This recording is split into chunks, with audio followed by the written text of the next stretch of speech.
రవ్వల పందిళ్ళలోన ముత్యాల ముక్కులేసి ముత్యాల ముక్కులోన రతనాల రాసి పోసి రతనాల రాసి పైన పీటలే వేసినాము.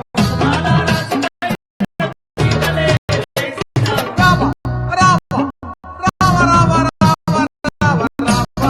దుర్గమ్మ తల్లి రవ్వల పందిళ్ళలోకి రామ దుర్గమ్మ తల్లి రవ్వల పందిళ్ళలోకి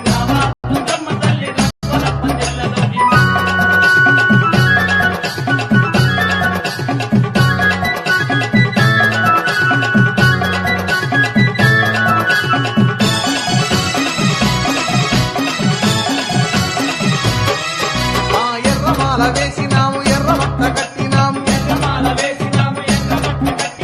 ఉదయ సంధ్య వేళలోన స్నానాలే చేసినాము